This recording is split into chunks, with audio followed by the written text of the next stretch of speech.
लेकिन उत्तर प्रदेश की हालत आप देख सकते हैं। मैं लखनऊ के जिस इलाके में रहता हूं, बाकायदा मंगल के दिन जब वहां भंडारे होते हैं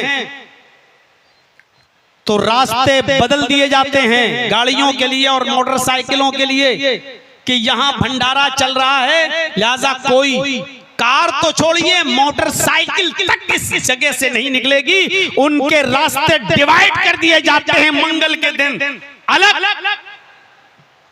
लेकिन हम मुसलमानों को पूरे साल नहीं, सिर्फ ईद और बकरीद के दिन भी ये कह दिया जाता है कि सड़क पर और रोड पर आपको नमाज पढ़ने की इजाजत नहीं। नमाज के लिए मस्जिदें होती हैं, शिफ्टों में नमाज पढ़िए, लेकिन सड़क पर यातायात को अगर रोका गया तो हम दूसरे ढंग से निपटना भी जानते हैं।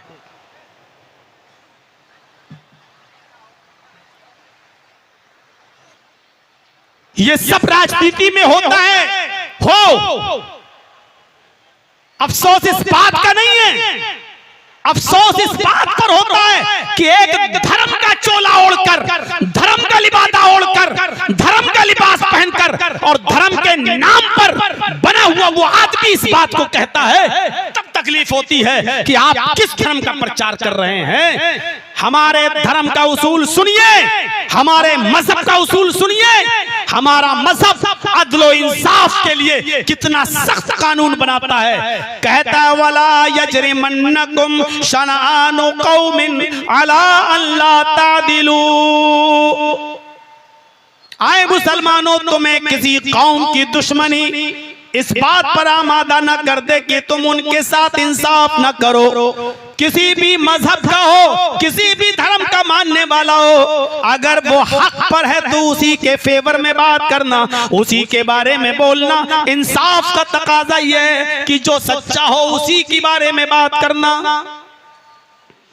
अभी एक हिंदू का एक मुसलमान का झगड़ा मेरे पास आ जाए, हमें कुरान ये कहता है कि जर्जीस ये मत देखना कि ये मुसलमान है, इसके खिलाफ हम फैसला नहीं करेंगे।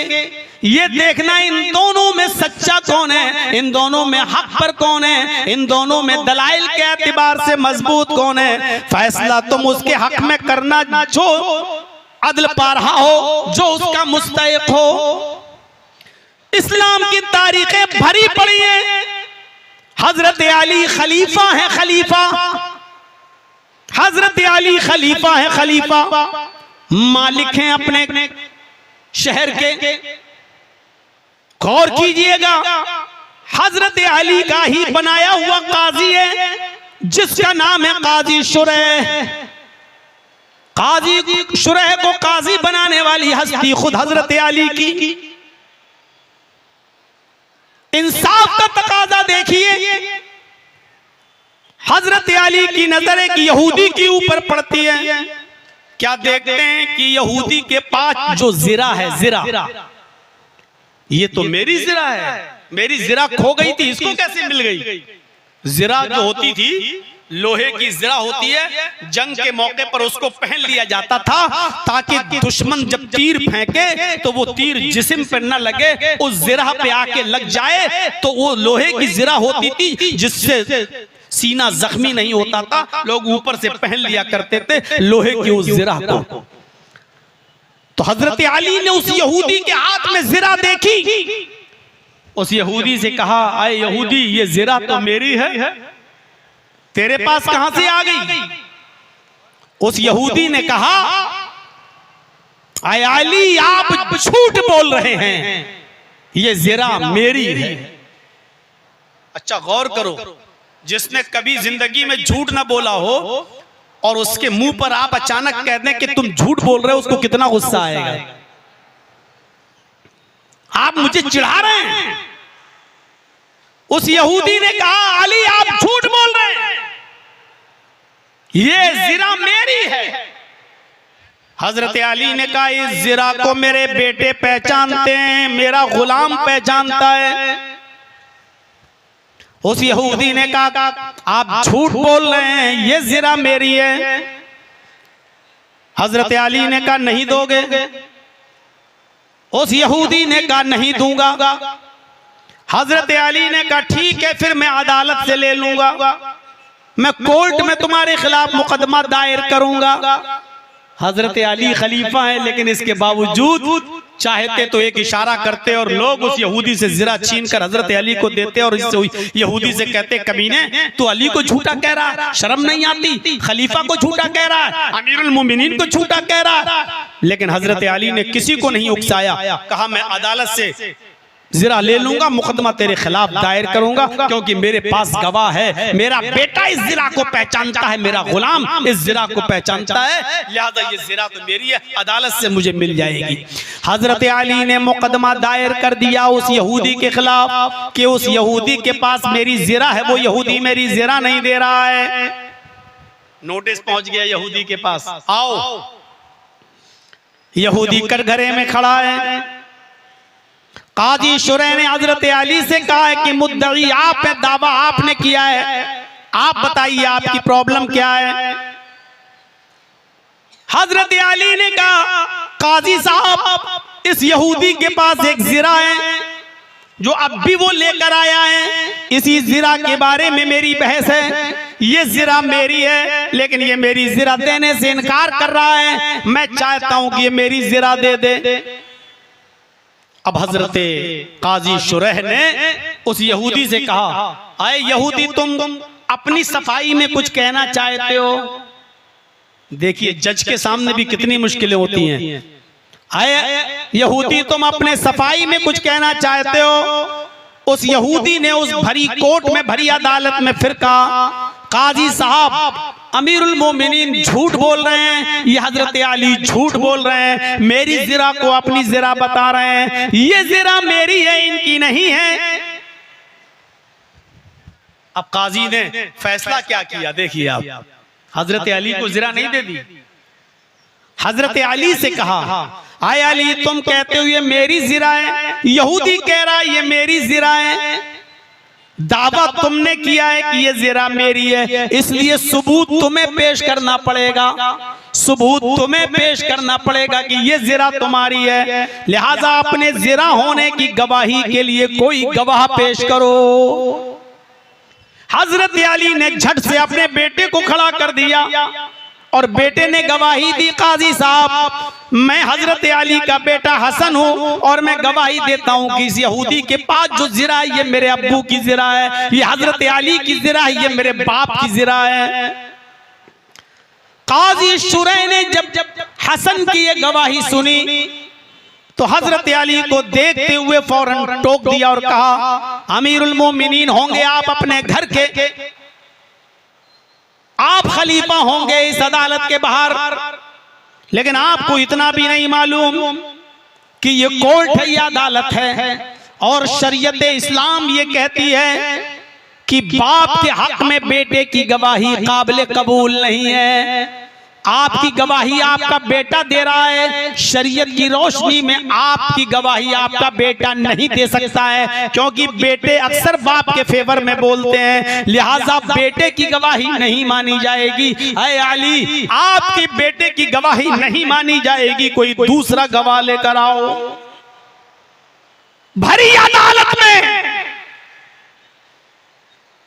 और सुन ले वो लोग जो आज मजहबी कार्ड खेलते हैं, हर जगह जो हिंदू मुस्लिम का राग लाते हैं, वो देख लें इस्लामी हुकूमत मौजूद है, लेकिन हजरत अली के गवाह की गवाही नहीं मानी जा रही है। यहां तो सारे अपने शोबे बिठा दिए गए हैं, शतरंज की चाल पे सारे पत्ते अपने फेंक दिए गए हैं। इंसाफ मिले तो कहां से मिले? पूरा जख्म तो हमारा तुमने छल्ली छल्ली कर दिया है, अब मरहम रखोगे तो कहां रखोगे मेरे भाइयों? अब जख्म तलाश कर रहे हो, पूरा जिस्म तो हमारा छल्ली छल्ली है। हजरत अली ने कहा, काजी साहब मेरे पास दूसरा गवाह भी मौजूद है। उन्होंने अपने गुलाम को पेश कर दिया। हजरत अली के गुलाम कंबर ने गवाही दी। काजी साहब मैं अली का गुलाम हूं और ये गवाही देता हूं कि ये जिरा मेरे मालिक की है, हजरत अली की है। काजी शुरह ने टोकते हुए कहा कि तुम अमीरुल मोमिनीन के गुलाम हो। कहा शरीयत में मालिक की गवाही गुलाम अगर देता है तो गुलाम की गवाही भी काबिल कबूल नहीं है, क्योंकि गुलाम अपने मालिक के ही फेवर में बोलेगा, वो अपने मालिक के खिलाफ नहीं बोल सकता, क्योंकि उसको अपने मालिक का डर रहता है। इसलिए शरीयत मालिक के हक में गुलाम की गवाही नहीं मानती है, लिहाजा तुम्हारी गवाही भी कबूल नहीं। आए अली कोई और गवाह पेश करो। हजरत अली हाथ खड़ा कर देते हैं कोर्ट में और कहते हैं काजी साहब अब मेरे पास कोई गवाह नहीं है, बस यही दोनों गवाह थे, मेरा बेटा या मेरा गुलाम, इसके अलावा कोई गवाह नहीं है, इसलिए अब मैं गवाही पेश नहीं कर सकता। फौरन ऑन स्पॉट वहीं पर काजी शुरह फैसला सुनाते हैं और फैसला सुनाते हुए कहते हैं कि हजरत अली अपने सबूत में सही दलीलें नहीं दे सके, सच्चे गवाह पेश नहीं कर सके, जो गवाह पेश किए थे उनकी गवाही मोतबर नहीं, इसलिए इस जिरा का मालिक यहूदी को बनाया जा रहा है। ये जिरा यहूदी की है, यहूदी जिरा का मालिक है। कोर्ट से, अदालत से फैसला जो सुनाया जाता है वो हजरत अली के खिलाफ सुनाया जाता है और उस यहूदी को जिरा दी जाती है। ये आदल था, ये इंसाफ था। और याद रखिएगा, गौर से सुनिएगा, जिस मुल्क में जितना ज्यादा अदल होगा उतना ही ज्यादा अमन और शांति होगी। जिस मुल्क में जितनी बेइंसाफी होगी, जितना जुल्म होगा, अदल का मर्डर होगा, अदल को कुचला जाएगा, इंसाफ को और अदल को पैरों से रौंदा जाएगा, उस मुल्क के अंदर उतनी ही अशांति होगी, उतने ही दंगे होंगे, उतने ही फसाद होंगे, उतने ही झगड़े होंगे। अगर झगड़ों को रोकना चाहते हो तो अदल का कायम करो। और यही बात सत्य और अहिंसा के अंदर महात्मा गांधी जी ने कही थी। महात्मा गांधी जी ने की किताब है सत्य और अहिंसा, उस किताब के अंदर आज भी इबारत लिखी हुई है कि अगर इस देश को खून और खराबे से बचाना चाहते हो, इस देश में अमन, शांति और सुकून पैदा करना चाहते हो, अगर चाहते हो कि भारत में पीस हो, भारत में अमन हो, भारत में सुकून हो, भारत में शांति हो, तो तुम्हें इस भारत के अंदर हजरत उमर फारूक जैसा इंसाफ, उन जैसा न्याय, उन जैसा अदल तुम्हें कायम करना होगा। हजरत उमर का नाम लिया है महात्मा गांधी जी ने, जो सत्य और अहिंसा के अंदर आज भी लिखा हुआ है कि तुम्हें इस मुल्क के अंदर हजरत उमर जैसा अदल, उमर जैसा इंसाफ कायम करना होगा। यानी उमर जैसा इंसाफ जब तक कायम नहीं होगा तब तक अदल नहीं होगा, और अदल नहीं होगा तब तक अमन नहीं होगा। अमन तभी होगा जब अदल होगा। आज जितनी भी हमारे इस भारत में आज झगड़े हैं, फसाद हैं, आज जितनी भी अशांति है, जितना भी फसाद है, इसका मतलब यह है कि उतना ही जुल्म है, ज्यादती है, अदल का मर्डर है, अदल को पैरों से रौंदा जा रहा है। अगर हम चाहते हैं कि भारत में अमन हो, सुकून हो, तो हम सबको अदल से काम लेना पड़ेगा, जैसा कि काजी शुरह ने हजरत अली के खिलाफ फैसला सुना दिया। यही हजरत अली थे।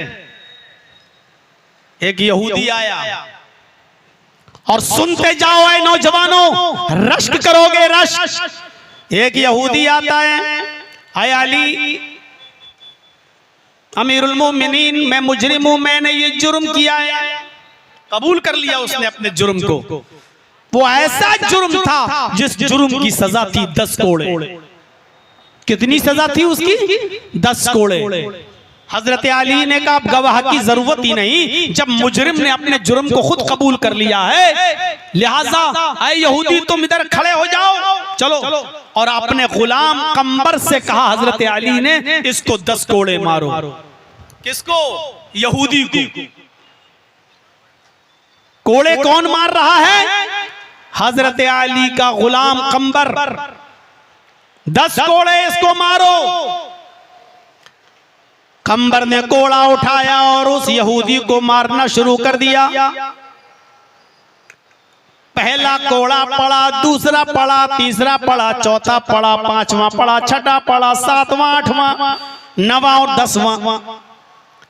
जब उस कंबर ने 10 कोड़े उस यहूदी को मार दिए, लेकिन कोड़े मारते मारते हजरत अली का गुलाम कंबर कंफ्यूज हो गया। उसको शक हो गया कि मैंने यहूदी को 10 कोड़े मारे या 9।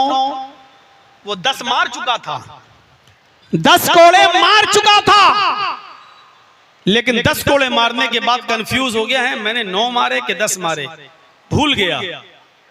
तो उसने सोचा कि शायद 9 ही मारे होंगे, उठाया और 1 कोड़ा और मार दिया।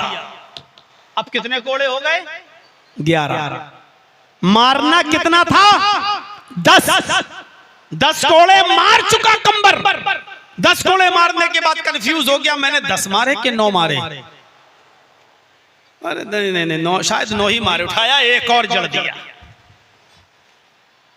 यहूदी ने कहा, अमीरुल मोमिनीन, मेरे ऊपर जुल्म हुआ है, आपके गुलाम कंबर ने मुझे 11 कोड़े मारे हैं, 1 कोड़ा ज्यादा मार दिया है। लिखे कोई ईमानदार मीडिया, अगर वो किसी की हड्डियों पर नहीं पलता है तो, अगर वो किसी के तलवे नहीं चाटता है तो, लिखे हुए इंसाफ की बात, मुकदमा दायर होता है। हजरत अली ने कहा, कंबर, तुम्हारे खिलाफ इस यहूदी ने मुकदमा दायर किया, इधर आओ। यहूदी, क्या बात? कहा, आपके गुलाम ने मुझे 11 कोड़े मारे हैं, जबकि इस जुर्म की सजा 10 कोड़े थी। हजरत अली ने कहा, क्या कहते हो कंबर? कंबर ने कहा, हो सकता है मैंने 10 मारा था, लेकिन मैं भूल गया, कंफ्यूज हो गया कि 10 मारे कि 9 मारे, तो मैंने 1 और मार दिया। लेकिन मुझे शक था कि 9 मारे कि 10, लेकिन अब ये कह रहा है तो हो सकता है कि इसकी बात सही हो। याद रखिएगा, जब किसी को 2 महीने, 3 महीने, 10 महीने की सजा हो जाए, 1 साल की, और जेल में अगर वो डाल दिया जाए, तो कैदी अपने दिन बड़े गौर से गिनता है। आज 60 दिन हो गए, 61 हो गए, 62 हो गए, 63 हो गए, 64 हो गए, वो एक दिन गिनता रहता है। कभी कभी घंटे भी गिनता रहता है। जो लोग जेल की सलाखों में गए, उनको अच्छी तरीके से मालूम होगा कि वो दिन भी गिनते रहते हैं कि मेरे कितने दिन हो गए। इसको सजा मिल रही थी तो ये गिन रहा था, मारने वाला कंफ्यूज हो गया, लेकिन जिसको कोड़े मार रहा था वो गिन रहा था कि मुझे कितने कोड़े पड़ रहे हैं। 1, 2। उस इमाम से पूछो बेचारे से जो ईद की नमाज पढ़ाता हो, मुक्तदियों को क्या, मुक्तदियों को तो बस अल्लाहु अकबर, अल्लाहु अकबर कहना पड़ता। उस इमाम से पूछो जिसको बेचारे को 7 बार करना हो, कभी कभी उंगली पे हाथ रख लेता होगा, अल्लाहु अकबर, अल्लाहु अकबर, फिर अल्लाहु अकबर। उससे पूछो कि 7 की 8 ना हो जाएं, या 7 की 6 ना हो जाएं, या तो 10 कोड़े मारे, वो गिन रहा 1, 2, 3, और जैसे ही 11वां लगा, उसने कहा, अमीरुल मोमिनीन 11 कोड़े मारे। हजरत अली ने कहा, कंबर क्या कहते हो? एतराफ कर लिया, हो सकता है 11 हो गए हो, मुझे शक था। कहा, शक था? उसको यकीन है और तुम्हें शक है, तो यकीन वाले की बात ज्यादा मानी जाएगी, लिहाजा तुम खड़े हो जाओ। और उस यहूदी से कहा, इधर आओ। काश मीडिया बताती आज के इन पॉलिटिकल नेताओं को कि ये इंसाफ था। हजरत अली ने उस यहूदी को कोड़ा दिया और कहा, क्या यहूदी, इसने 1 कोड़ा तेरे जिस्म पर मारा है ज्यादा, ये कोड़ा पकड़, और जितनी जोर से उसने तुझे कोड़ा मारा है, तू भी मेरे गुलाम कंबर को 1 कोड़ा मार दे, मार। और उस यहूदी ने पूरे मजमे के सामने हजरत अली के उस गुलाम कंबर को 1 कोड़ा जड़ा है, 1 कोड़ा रसीद किया, 1 कोड़ा मारा। पूरे मजमे ने देखा, पूरे समाज ने देखा, पूरी सोसाइटी ने देखा। ये इस्लाम की खुसूसियात है कि वो अदल से काम लेता है, वो इंसाफ से काम लेता है। हिंदू मुस्लिम नहीं देखता, यहूदी ईसाई नहीं देखता। आज मुसलमानों में ये चीज आ गई हो अलग बात है, लेकिन इस्लाम इस बात की तालीम नहीं देता कि तुम ये सब चीजें देखो। अदल की बात करो, इंसाफ की बात करो, जिसका हक हो उसको हम और आप क्या अदल करेंगे, और गैर मुस्लिमों के साथ क्या न्याय और इंसाफ करेंगे, उनके साथ हम क्या अदल करेंगे। हम अपनी औलाद के साथ अदल नहीं कर सकते, हम अपनी बेटियों को अपनी विरासत में हक नहीं दे सकते, हम अपनी बहनों का हक नहीं दे सकते। इस कौम से क्या उम्मीद लगाई जाए कि ये गैर मुस्लिमों का हक अदा करेगी, इनके साथ इंसाफ करेगी। जो कौम अपनी बेटियों को 50,000 1 लाख की गाड़ी देकर 2-3-4 लाख रुपए का जहेज देकर अपनी जमीन और जायदाद और विरासत से महरूम कर देती हो, अपनी बेटियों अपनी बहनों का हक मार के खा जाती हो, उस कौम से ये उम्मीद नहीं लगाई जा सकती है कि वो गैर मुस्लिमों के साथ अदल करेगा और इंसाफ करेगा। दाढ़ी रख ली लंबी, सऊदी अरब का रुमाल डाल लिया, क्या मेरी बेटी की शादी है, क्या दे रहा, 4 व्हीलर दे रहा हूं, हज करके आया है, लंबी दाढ़ी रख ली, हाजी बन गया, सऊदिया का रुमाल गले में डाला, बेटी की शादी, क्या दे रहे हो, 4 व्हीलर दे रहा हूं साहब, 4 व्हीलर, और मुंह में पान होगा तो कहेगा 4 व्हीलर दे रहा हूं साहब, 4 व्हीलर। 4 व्हीलर देने के बाद अब तू आजाद हो गया, अब विरासत से महरूम हो जाएगी तेरी बेटी है। अपनी बेटियों का हक मार के खाने वालों, अपनी बहनों का हक मार के खाने वालों, क्या तुमसे उम्मीद लगाई जाए कि गैर मुस्लिमों के साथ इंसाफ करोगे। सोचिए सही। यही काजी शुरैह हैं, इनका बेटा यहूदी लड़के से लड़ लिया और झगड़ लिया। अब ये घर पे आए, बाप ने पूछा काजी साहब ने, बेटे कुछ परेशान लगते हो। कहा अब्बू एक यहूदी बच्चे से झगड़ा हो गया मेरा, ये बात थी। कहा अच्छा, तो कहा कि मैं मुकदमा दायर करने जा रहा हूं उस यहूदी लड़के के लिए, और आप जज होंगे, आप काजी होंगे, आप पहले देख लो कानूनी दांव पेच, आप देख लो क्या मैं मुकदमा जीत जाऊंगा। अगर मैं मुकदमा जीत रहा हूं तब तो मुकदमा दायर करूं, और अगर मुकदमा नहीं जीतूंगा तो फिर मैं मुकदमा दायर नहीं करूंगा। बाप ने थोड़ी देर सोचा, सोचने के बाद कहा काजी साहब ने, बेटे तुम तो 100% जीत रहे हो, तुम्हें तो कोई हरा ही नहीं सकता। उस यहूदी को जलील करने का एक ही तरीका है कि तुम कोर्ट में उसको खींचो, तुम उसके खिलाफ मुकदमा दायर करो। बेटे ने सोचा मेरा बाप जज है, कानूनी दांव पेच जानता है। बेटे ने काजी साहब की अदालत में मुकदमा दायर कर दिया, अपने बाप की अदालत में। उस यहूदी बच्चे को नोटिस मिलता है, वो बेचारा यहूदी बच्चा डरते हुए आता है, ये सोचकर क्या मुझे तो सजा मिलेगी क्योंकि बाप उसका यहूदी काजी है, उसका बाप ही जज है, अब तो मुझे सजा मिलेगी। दोनों ने अपने अपने दलीलें रखी। काजी साहब ने ऑन स्पॉट फैसला सुनाया और उस यहूदी बच्चे को हुक्म दिया कि तुम भी मेरे बेटे को कोड़े मारो। जितनी जोर से उसने तुम्हें 2-3 कोड़े मारे, तुम भी मेरे बेटे को कोड़े मारो। भरी अदालत में सबके सामने उस यहूदी बच्चे ने काजी शुरैह के बेटे को कोड़े लगाए। जब शाम को काजी साहब घर में आते हैं तो बेटा अपने बाप से बात नहीं कर रहा है, अपने माँ के सीने से लग जाता है, कहता है कि मैं अपने बाप से नाराज हूँ। माँ ने कहा बेटे तुम्हारे बाप बहुत सख्त हैं, ये मैं जानती हूँ, लेकिन नाराज रहने से क्या फायदा। इधर बाप की आंखों में आंसू हैं काजी शुरैह के, वो अपने बेटे को पकड़ के सीने से लगाना चाहते हैं, लेकिन बेटा कहता है कि दूर हट जाओ, मैं तुमसे बात करना गवारा नहीं करता, भरे मजमे में तुमने आज मुझे जलील कर दिया है। काजी शुरैह रोते हुए कहते हैं मेरे बेटे कसम है उस जात की जिसके कब्जे में मेरी जान है, तू मुझे बड़ा प्यारा है, तू मुझे बड़ा महबूब है, लेकिन आज इस बात की गवाही मैं देता कि मैं जिस कुर्सी पर बैठा हूं उस पर इंसाफ करना मुझे तुझसे भी ज्यादा महबूब है। अदल करना और इंसाफ से काम लेना मुझे तुझसे भी ज्यादा वो प्यारा है। मैं आज तेरी आंखों से आंसू देखना गवारा कर लूंगा और तेरी नफरत को झेलना गवारा कर लूंगा, लेकिन आज की ये नफरत और आज की ये आंसू उस दिन के आंसुओं से बेहतर होगा जिस दिन कोई किसी का पुरसाने हाल नहीं होगा और नफसा नफसी का आलम होगा। मेरे भाइयों काजी शुरैह अपने बेटे के खिलाफ फैसला सुनाते हैं और यहूदी बच्चे को अपने बेटे को कोड़ा मारने का हुक्म देते हैं। ये आदल और ये इंसाफ सिर्फ इस्लाम की तालीमात में ही मिलेगा। इस्लाम की तालीमात में अगर आदल है और इंसाफ है आज भी तो मुझे बताओ, भजन ऊंची आवाज में गाए जा सकते हैं, जय श्री राम के नारे ऊंची आवाज में लग सकते हैं, मंदिरों से ऊंची आवाज में भजन की और कथाओं की आवाजें आ सकती हैं, कथाएं बाहर रोड पर बड़े आराम से की जा सकती हैं, तो फिर मस्जिदों में 2 मिनट की आजान से कौन सी तकलीफें हो रही हैं? अगर इंसाफ है तो सबके साथ क्यों नहीं है? अगर इंसाफ करो तो सबके साथ करो।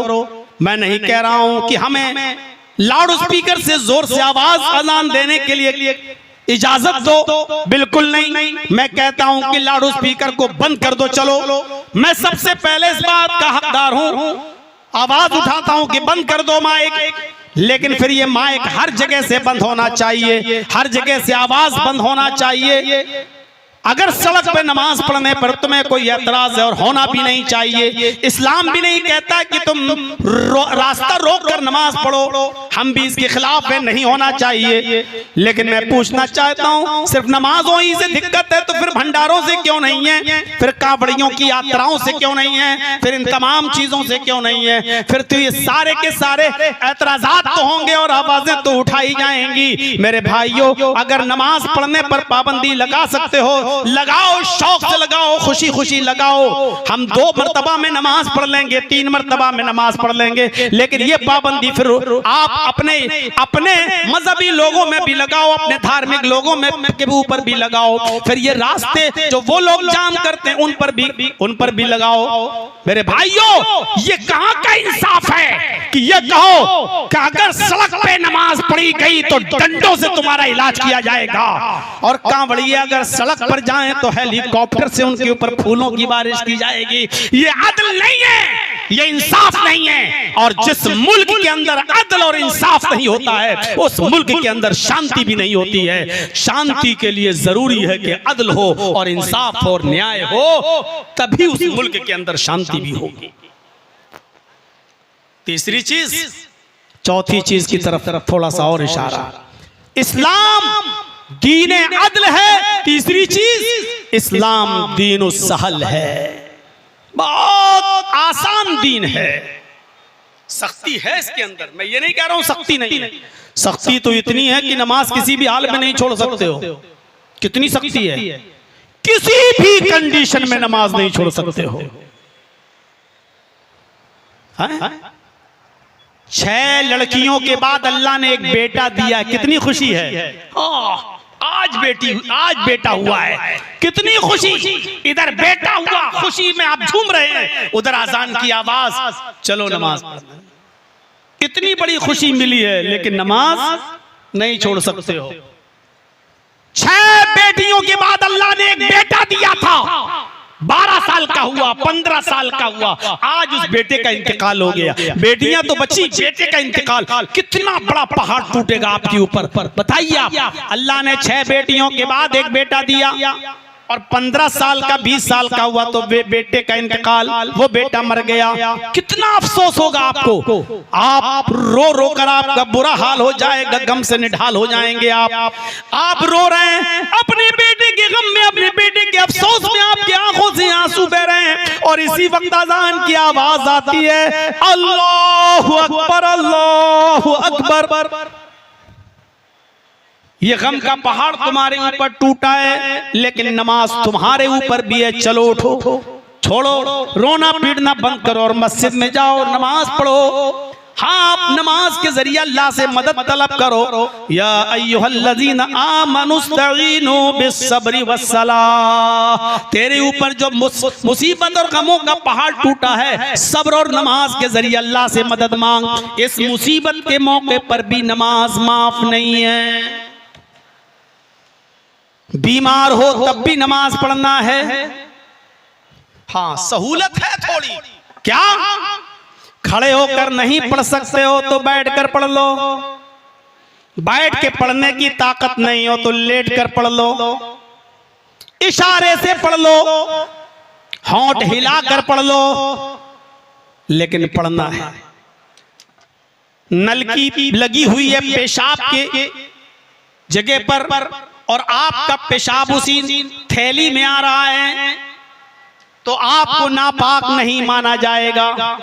आपकी इस मजबूरी पर भी, इस मजबूरी में भी आपको पाइप निकाल कर अपनी शर्मगाह धोने की जरूरत नहीं है, क्योंकि नलकी पड़ी हुई है और आप पेशाब कर रहे हैं, वो पेशाब उसी थैली में जा रहा है। और इस वक्त अजान का वक्त है, नमाज का वक्त है, तो आप थैली पड़ी रहने दीजिए, नलकी पड़ी रहने दीजिए। अगर वुजू बना सकते हैं तो बनाइए, वरना तयम्मुम करके नमाज पढ़िए। नमाज इस हाल में भी पढ़ना है। आपका ऑपरेशन हुआ है, किसी खतरनाक पाइल्स वगैरह का ऑपरेशन हुआ है, लेटरिन का रास्ता आपका बंद कर दिया गया है, साइड से एक रास्ता बनाकर थैली डाल दी गई है, आप लेटरिन कर रहे हैं, वो लेटरिन उस थैली में जा रही है, आप अभी धुल नहीं रहे। इस हाल में अगर आपका नमाज का वक्त हो गया है तो इस कंडीशन में भी आपको नमाज पढ़ना है। आप नापाक नहीं माने जाएंगे, आपको इस कंडीशन में भी नमाज पढ़ना है। भले ही खड़े होकर नहीं पढ़ सकते हो तो लेट के बैठ के पढ़ लो, बैठ के नहीं पढ़ सकते हो तो लेट के पढ़ो। ये मस्जिदों में बड़े कुर्सियां रख दी जाती है, आराम से ठाड़ साहब हैं समाज के, चौधरी साहब कुर्सी पे साहब बैठ के नमाज पढ़ रहे हैं, कुर्सी पे। अल्लाह अकबर। कुर्सी पर भी बैठकर आप तब नमाज पढ़ सकते हो जब आप मस्जिद में नमाजियों के साथ मस्जिद में बैठकर नमाज पढ़ने की ताकत आपके अंदर न हो।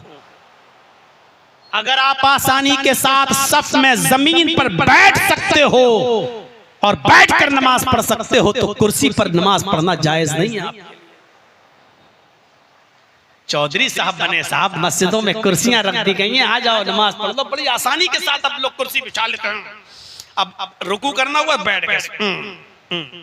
अगर ये काम जमीन पर बैठ कर हो सकता है तो इस कुर्सी पर तू नमाज नहीं पढ़ सकता। अगर जमीन पर बैठकर भी नमाज पढ़ने में तुझे तकलीफ हो तब तू कुर्सी पर बैठ सकता। लेकिन तू आसानी के साथ अगर जमीन पर बैठकर सफ में बैठकर नमाज पढ़ सकता है तो तू बैठ। क्यों? अल्लाह के नबी के जमाने में कुर्सी नहीं थी क्या? क्या किसी साहबी से ये साबित है कि वो मस्जिद में कुर्सी लेकर जाया करते थे और नमाज पढ़ते थे? कुर्सी का लफ्ज तो हदीस में भी आया, कुर्सी का लफ्ज तो कुरान में भी आया, और आयतल कुर्सी के नाम से तो पूरी एक आयत ही नाजिल हुई है। वसिया कुर्सिय्युहु समावाति वल अर्ज़। कुरान में ये कुर्सी का लफ्ज मौजूद, हदीस में ये कुर्सी का लफ्ज मौजूद। इसका मतलब यह है कि सहाबा के जमाने में ये कुर्सियां मौजूद थी, लेकिन किसी सहाबी ने कुर्सी पर बैठकर नमाज नहीं पढ़ी है। मेरे भाइयों, जब आप जमीन पर बैठकर नमाज पढ़ सकते हैं तो बैठकर पढ़िए। आप जब जमीन पर बैठने में भी आपको तकलीफ हो रही हो तब आप कुर्सी पर बैठ के नमाज पढ़ सकते हैं। क्या क्या आज हमने उसूल और ज़ाब्ते बना लिए साहब, आराम देखा जा रहा, आराम। तो मैं बात इधर निकल गई तो कह ये रहा था मेरे भाइयों कि इस्लाम के अंदर ये सहूलत है। अगर आप वुजू बनाने से बीमार पड़ रहे हैं तो आपको तयम्मुम की इजाजत है, लेकिन नमाज फिर भी पढ़ना है। सफर में जा रहे हैं तो पूरी मत पढ़िए, आप ज़ोहर की 2 रकात पढ़ लीजिए, असर में 2 पढ़ लीजिए, मगरिब में पूरी 3 पढ़ लीजिए, इशा में 2 पढ़ लीजिए और 1 वितर पढ़ लीजिए। फजर में आप पूरी 4 पढ़ना पड़ेगी, 2 सुन्नत 2 फर्ज हो गया, लेकिन नमाज फिर भी पढ़ना है। ये दीनु सहल है, आसानी पैदा करता है ये इस्लाम, सख्ती नहीं है, किसी भी कीमत पर सख्ती नहीं। अब खड़े होने की ताकत नहीं है तो फिर भी पढ़ो, खड़े होकर पढ़ो, नहीं। अगर नहीं है खड़े होकर पढ़ने की तो बैठ के पढ़ लो। अब बैठा भी नहीं जा रहा है तो कहा गया लेट के पढ़ लो। ये आसानी दी गई है इस्लाम के अंदर। अगर वुजू के पानी से बीमारी लायक हो सकती है, डर है कि हम और बीमार हो जाएंगे, तो जरूरत नहीं है कि वुजू बनाओ, तयम्मुम करके नमाज पढ़ लो, लेकिन नमाज पढ़ो। सफर में हो तो 2 नमाजों को एक कर लो, ये आसानी दे दी गई है। ज़ोहर और असर एक साथ पढ़ लो, मगरिब और इशा एक साथ पढ़ लो। अगर मस्जिद में आप चले गए और जोहर के टाइम पहुंचे और बारिश होने लगी और आपको डर है कि ये बारिश लंबी होगी, तो जोहर के साथ असर भी वहीं पढ़ा दी जाएगी और जोहर और असर एक साथ पढ़ लो। मगरिब में अगर आप पहुंचते हैं और आपको डर है कि बारिश रुकेगी नहीं, बहुत तेज बारिश हो रही है, तो मगरिब के साथ ईशा भी वहीं जमात के साथ अदा कर लो और घर पे चले आओ। मगरिब और ईशा एक साथ पढ़ी जा सकती है, जोहर और असर एक साथ पढ़ी जा सकती है, लेकिन नमाज माफ नहीं है। आसानी तो है लेकिन माफी नहीं है। मेरे भाइयों, यहां से हम अंदाजा लगाएं कि दीन के अंदर कितनी आसानी है, दीन के अंदर कितनी सहूलत है। वो वाकया आपने 50 बार हमारी तकरीरों में कहीं ना कहीं सुना होगा कि इतनी आसानी कि एक सहाबी अल्लाह के नबी सल्लल्लाहु अलैहि वसल्लम के पास आए और आकर कहने लगे, हाय अल्लाह के नबी, मैं तो हलाक हो गया, मैं तो बर्बाद हो गया। आपने कहा क्या हुआ? कहा अल्लाह के रसूल, रोजे की हालत में मैं अपनी बीवी से हम बिस्तरी कर लिया। सोचिए, रोजे की हालत में मैं अपनी बीवी से मिल बैठा, रोजे की हालत में मुझसे जुर्म हो गया है, खता हो गई, गलती हो गई, मैं बीवी से मिल लिया। अल्लाह के नबी ने कहा अच्छा, फर्ज रोजा था वो, बीवी से मिल ले का कफारा अदा करो। का क्या है कफारा? आपने कहा एक गुलाम आजाद करो। उसने कहा अल्लाह के नबी, पूरी जिंदगी मुझे दूसरे की गुलामी करते हुए हो गई, मैं कहां से गुलाम खरीद कर लाऊं और आजाद करूं? मैं तो खुद गरीब आदमी हूं, मैं गुलाम आजाद करने की ताकत नहीं रखता। आपने कहा फिर भी बचोगे नहीं, तुम्हारे लिए दूसरा ऑप्शन भी है। कहा क्या? फरमाया दूसरा ऑप्शन यह है, अगर गुलाम आजाद करने की ताकत नहीं है तो 60 रोजे रखो मुसलसल, पे दर पे, कंटिन्यू, शहरैनी मुतताबिऐन। कुरान में कहा गया ना, फसयाम शहरैनी मुतताबिऐन, 2 महीने के कंटिन्यू, रेगुलर, मुसलसल, पे दर पे ये रोजे रखो, कंटिन्यू, एक भी छोड़ नहीं सकते हो बीच में। 2 महीने के पूरे रोजे। ये रोजा तो आपका खराब हो ही गया, जिस रोजे में आप बीवी से मिले, इसको तो पूरा करना ही पड़ेगा। इस रोजे की कज़ा भी करना पड़ेगी और साथ में 60 रोजे और रखना पड़ेंगे। 2 महीने के, फसयाम शहरैनी मुतताबिऐन, 2 महीने के रोजे और रखना पड़ेंगे और कंटिन्यू रखना पड़ेंगे लगातार। आपने 55 रोजे रख लिए, 55। अब आपने सोचा थक गया हूं यार, चलो एक दिन आराम कर लेते हैं, एक छोड़ देते हैं, 5 ही तो रह गए, बाद में रख लेंगे। एक रोजा आपने छोड़ दिया, 55 बेकार। एक छोड़ दिया, 55 बेकार। अब फिर से रखो 1 से 60। हाँ, बिला उज्र छोड़ा तो, अगर कोई बीमारी हो गई, उज्र, बुखार आ गया, डॉक्टर ने मना कर दिया कि नहीं अब तुम रोजा नहीं रख सकते हो, अगर किसी उज्र की वजह से रोजा छोड़ रहे हो तो छोड़ सकते हो, जितने हो गए उसको मान लिया जाएगा और उसके बाद जब तुम सही हो जाओ तो जो बाकी बचे वो बाद में पूरा कर लो, अगर उज्र की बुनियाद पर छोड़ रहे हो तो। लेकिन अगर ऐसे ही छोड़ दिया, नहीं यार एक दिन सस्ता लेते हैं, 5 ही तो रह गए, एक रोजा छोड़ देते हैं, बाद में रख लेंगे, 5 ही तो रह गए, जहां एक छोड़ा बिला उज्र शरई, वो जितने रखे सब बेकार। अब फिर से रखो 1 से 60। सोच लिया कितनी बड़ी सजा है रोजे की हालत में बीवी से मिलने की। हा? और नौजवानों मेरी बात को समझना, बीवी से मिलने की ये सजा है, और बीवी के अलावा अगर रोजे की हालत में किसी और से मिले तो क्या होगा? ये तो उसके साथ सजा है जिसके साथ तुम्हारा रिश्ता है, जो तुम्हारे निकाह में है, जो तुम्हारे लिए हलाल है, ये सजा उसके साथ है। 60 रोजे रखोगे तुम मुसलसल पे दर पे, और जिसके ताल्लुक दूसरी लड़कियों के साथ है और उसने रोजे की हालत में अगर किसी दूसरी लड़की के साथ गलत काम किया है तो उसकी सजा क्या होगी? सोचिएगा जरा, चूंकि हमें नहीं मालूम शरीयत ने क्या मुतय्यन किया है, लेकिन सोचिएगा कि बीवी के साथ अगर हम बिस्तरी कर लो तो ये सजा, तो अगर रोजे की हालत में जिना कर लो तो क्या सजा? मेरे भाइयों, उस सहाबी ने कहा अल्लाह के नबी कितने रोजे रखूं?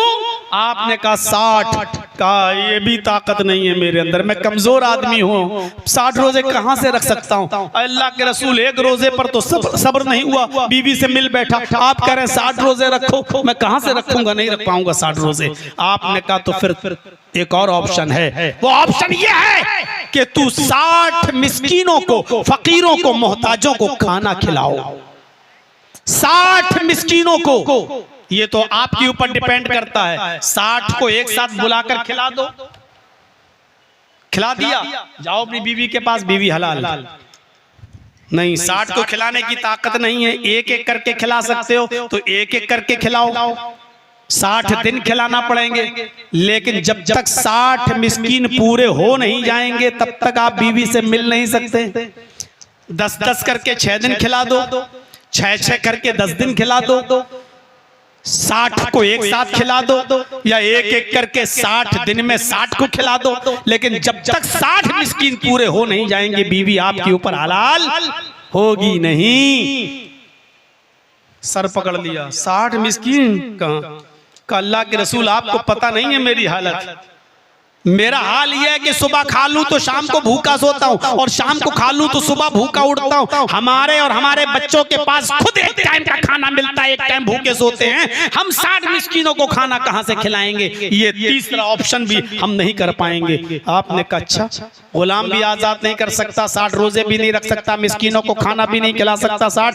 का नहीं। आपने कहा तब रुको, तब तुम्हारे लिए कुछ इंतजाम करते हैं। नमाज का वक्त होता है, साहबा मस्जिद में आए, अल्लाह के नबी ने चंदे का ऐलान कर दिया, अपने भाई की मदद करो, इससे खता हो गई है, ये बेचारा कफारा अदा करना चाहता है, गरीबों में कुछ बांटेगा, इसके लिए कुछ ताउन करो। कोई 2 खजूर लाया, कोई 4 खजूर लाया, कोई 5 खजूर लाया अपने घर से। दूसरी नमाज का वक्त आने से पहले पहले खजूर का एक टोकरा भर गया, 10 किलो 15 किलो खजूर का एक टोकरा भर गया। अल्लाह के नबी ने इसको बुलाया, इधर आओ। कहा? ये लो, तुम्हारे भाइयों ने चंदा करके तुम्हारी मदद की है, लो चलो ये अपने गांव में जाओ, अपने कबीले में जाओ, और वहां जाकर अपने कबीले के गरीबों को खिला दो, जितने भी गरीब हों उनमें ये खजूर बांट दो, तुम्हारा कफारा अदा हो जाएगा। हंसते हुए कहने लगा, अल्लाह के नबी किसको बांट दूं?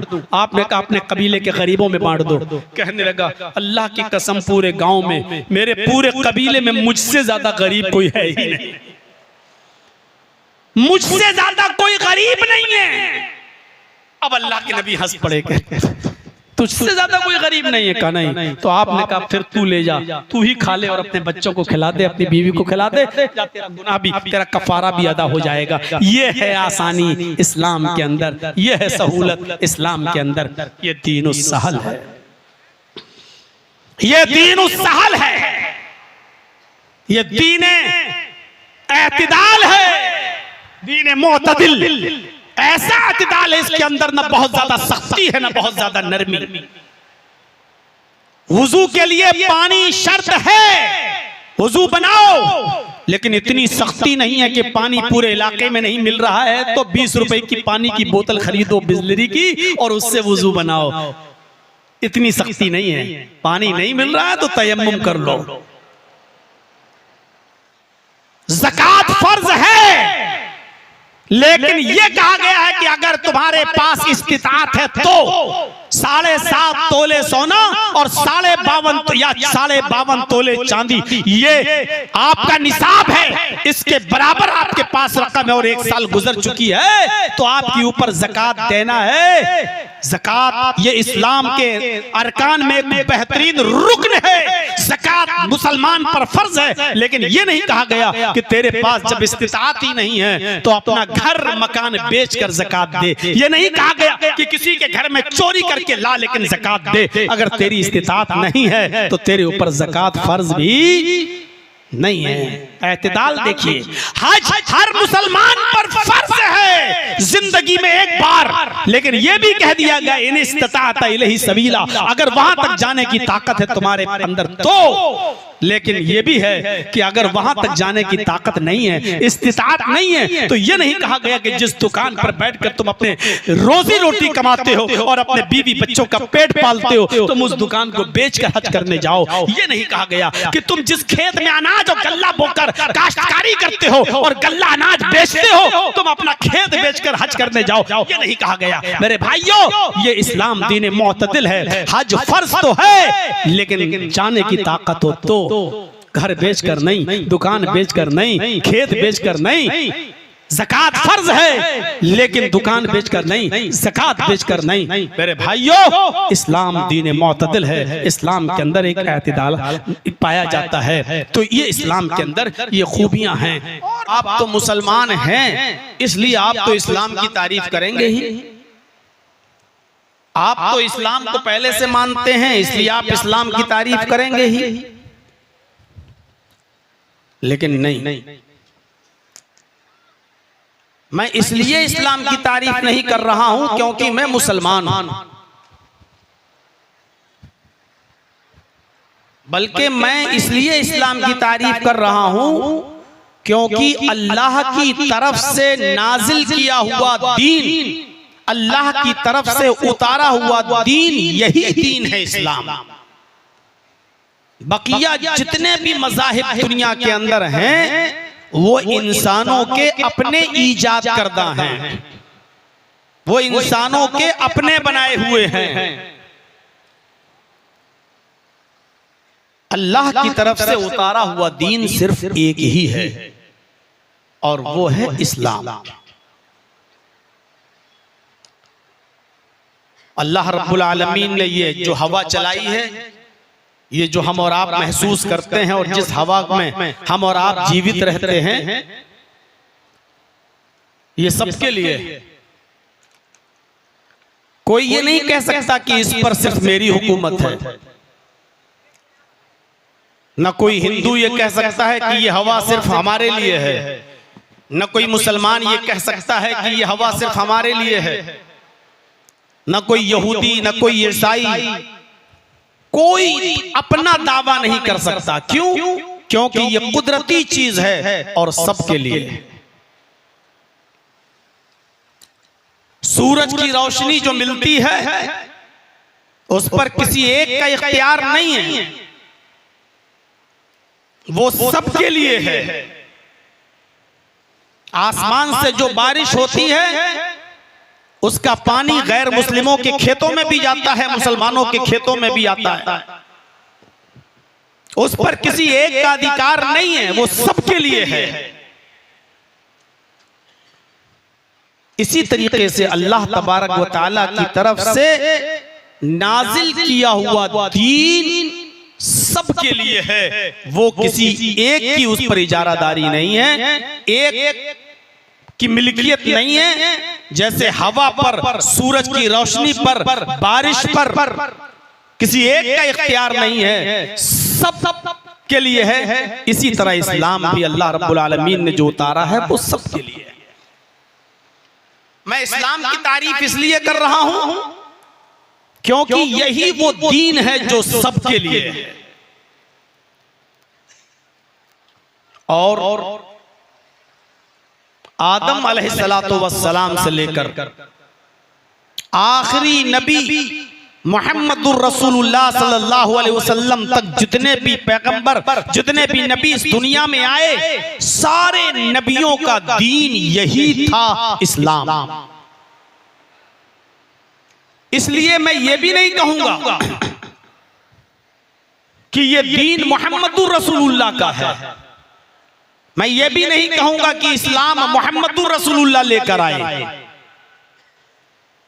और शायद इसीलिए आज गैर मुस्लिम हमसे भाग रहे हैं, हमसे दूर हैं, क्योंकि वो ये समझते हैं कि ये दीन मुहम्मदुर रसूलुल्लाह का दीन है और ये मोहम्मद लेकर आए हैं। हमने अभी उनको बताया नहीं। आदम से लेकर मुहम्मदुर रसूलुल्लाह तक जितने भी पैगंबर इस दुनिया में आए, सबका यही दीन। और अल्लाह ताला ने मुहम्मदुर रसूलुल्लाह सल्लल्लाहु अलैहि वसल्लम को बाकायदा फरमाया, आपसे कहा, शरा लकुम मिनद्दीन मा वस्सा बिही नूह वल्लज़ी औहैना इलैक वमा वस्सैना बिही इब्राहीम व मूसा व ईसा नक़ीमुद्दीन। आए मोहम्मद सल्लल्लाहु अलैहि वसल्लम, हमने आपके लिए उसी दीन को मशरू करार दिया, उसी दीन को हमने आपके लिए नाफिज किया, उसी दीन की स्थापना का, उसी दीन के निफाज का हमने आपको हुक्म दिया। जिस दीन के निफाज का हुक्म हमने नूह को दिया था, जिसकी वही हमने आपकी तरफ कर दी थी, हमने आपको वही दीन देकर भेजा जो दीन हमने आपसे पहले नूह को देकर भेजा था।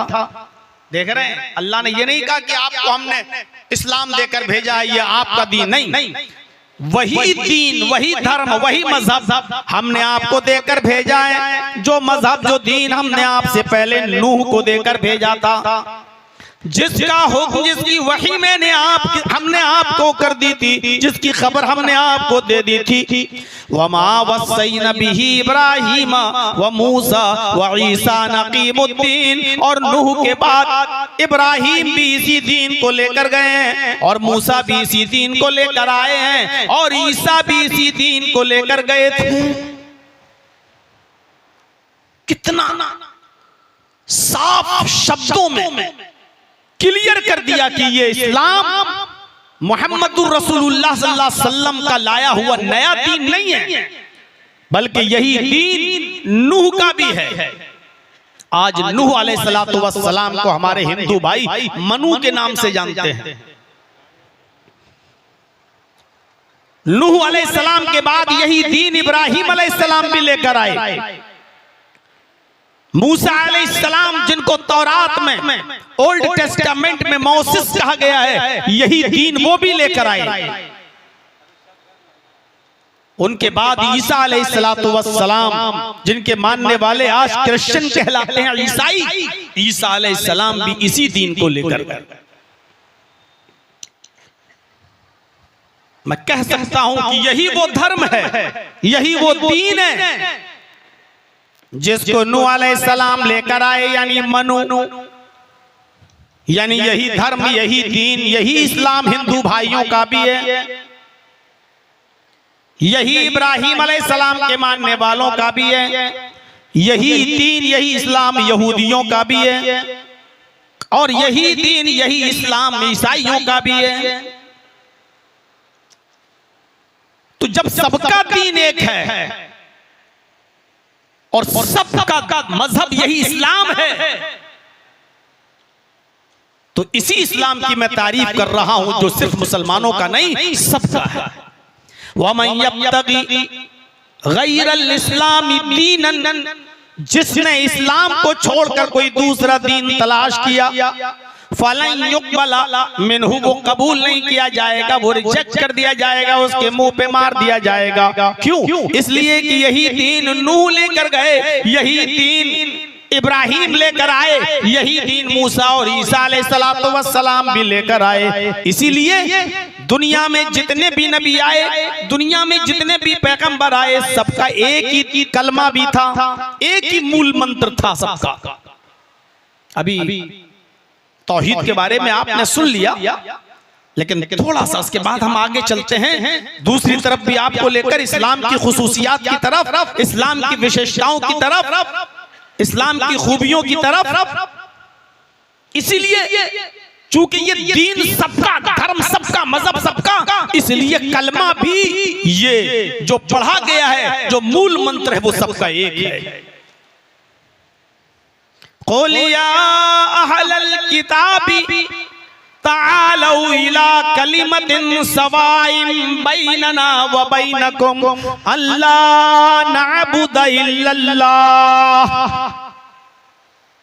कुरान कितने साफ लफ्जों में ऐलान कर रहा है, आए मोहम्मद सल्लल्लाहु अलैहि वसल्लम, आप अनाउंसमेंट कर दीजिए, आप दुनिया वालों में कह दीजिए, आप यहूदियों से कह दीजिए, ईसाइयों से कह दीजिए, आप उन लोगों में ऐलान कर दीजिए जिनको किताब दी गई है, जो अहले किताब हैं, आप उनसे फरमा दीजिए, आए यहूदियों, आए ईसाइयों, आए वो लोगों जिनको आसमानी किताबें दी गई हैं, तालौ इला कलिमतिन सवाइम बैनना व बैनकुम, आओ एक ऐसे कलमे की तरफ, आओ एक ऐसे मूल मंत्र की तरफ जो हमारे और तुम्हारे दरमियान बराबर है। जो कलमा मेरा भी है वही आपका भी है, जो मंत्र मेरा है वो आपका भी है, जो मूल मंत्र आपका है वो मेरा भी है, जो कलमा आपका है वो मेरा भी है। आओ एक ऐसे कलमे की तरफ जो हमारे और तुम्हारे दरमियान बराबर है। ये कुरान दावत दे रहा है, जब तुम्हारा भी वही कलमा मेरा भी वही कलमा, तो फिर झगड़ा किस बात का है, इख्तिलाफ किस बात का है। नूह इस दुनिया में आए तो कलमा पढ़ा जाता था, ला इलाहा इल्लल्लाह नूह रसूलुल्लाह। मूसा इस दुनिया में आए तो कलमा पढ़ा जाता था, ला इलाहा इल्लल्लाह मूसा रसूलुल्लाह। ईसा इस दुनिया में आए तो कलमा पढ़ा जाता था, ला इलाहा इल्लल्लाह ईसा रसूलुल्लाह। और जब मोहम्मदुर रसूलुल्लाह इस दुनिया में आए तो कलमा पढ़ा जाता है, ला इलाहा इल्लल्लाह मोहम्मदुर रसूलुल्लाह। देख रहे हैं आप, नूह का वही कलमा, मूसा का वही कलमा, ईसा का वही कलमा, मोहम्मदुर रसूलुल्लाह का वही कलमा। इसीलिए कुरान कह रहा है, आओ एक ऐसे कलमे की तरफ, तालौ इला कलिमतिन सवाइम बैनना व बैनकुम, आओ एक ऐसे मूल मंत्र की तरफ, आओ एक ऐसे कलमे की तरफ जो तुम्हारे और हमारे दरमियान बराबर है। वो तुम्हारा भी और हमारा भी है। कलमे का पहला जुज कभी नहीं बदला गया। ला इलाहा इल्लल्लाह अपनी असली शक्ल में उस वक्त से है जब से पैगंबरों नबियों के आने का सिलसिला इस दुनिया में जारी हुआ है। ला इलाहा इल्लल्लाह कभी नहीं बदला गया। नबियों के हिसाब से दूसरा जुमला चेंज होता गया। नूह आए तो नूह रसूलुल्लाह, मूसा आए तो मूसा रसूलुल्लाह, ईसा आए तो ईसा रसूलुल्लाह, मोहम्मद आए तो मोहम्मदुर रसूलुल्लाह, लेकिन ला इलाहा इल्लल्लाह कभी नहीं बदला गया। इसलिए कहा गया एक ऐसे कलमे की तरफ आओ जो हमारे और तुम्हारे दरमियान बराबर है। और वो क्या है? अल्लाह नअबुदा इल्लल्लाह, कि हम अल्लाह के अलावा किसी की इबादत नहीं करेंगे। यही तो इस कलमे का मंत्र का मतलब ही यही है कि अल्लाह के अलावा कोई माबूद नहीं। ला इलाहा इल्लल्लाह, अल्लाह के अलावा हमारा कोई माबूद नहीं। यही तो इसका मतलब है। इबादत के लायक अल्लाह है। अल्लाह नअबुदा इल्लल्लाह। आए यहूदियों, तुम्हारा भी यही कलमा है कि अल्लाह के अलावा हम किसी की इबादत नहीं करेंगे। आए ईसाइयों, तुम भी इस बात को मानते हो कि अल्लाह के अलावा हम किसी की इबादत नहीं करेंगे। यही तो इस्लाम है। और ये आदम से लेकर मोहम्मदुर रसूलुल्लाह तक जितने भी पैगंबर, जितने भी नबी, जितने भी रसूल इस दुनिया में आए, इसी इस्लाम की दावत देते रहे। और आज भी यही कलमा किसी न किसी शक्ल में आज भी मौजूद है। तौरात में आप देख लीजिए, there is no God but God is one. ये तौरात में लिखा है।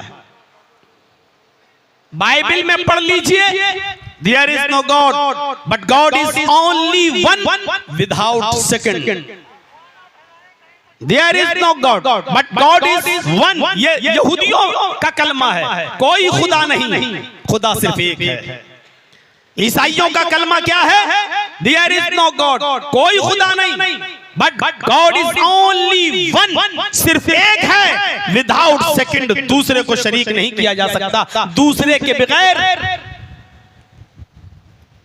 हिंदू धर्म के अंदर भी यही कलमा है। पुरानी तकरीरें आप हमारी उठाकर सुन लीजिएगा, यूट्यूब पर पड़ी होंगी। एकम ब्रह्मा द्वितीय नास्ते ने नास्ते किंचन। एकम ब्रह्मा, एक ही ब्रह्मांड का रचयिता और रचनाकार है। इस ब्रह्मांड का बनाने वाला एक ही है। इस दुनिया का खालिक एक ही है। द्वितीय नास्ते, दूसरा नहीं है। ने बिल्कुल नहीं है। ना कतई नहीं है। किंचन, जरा सा भी नहीं है।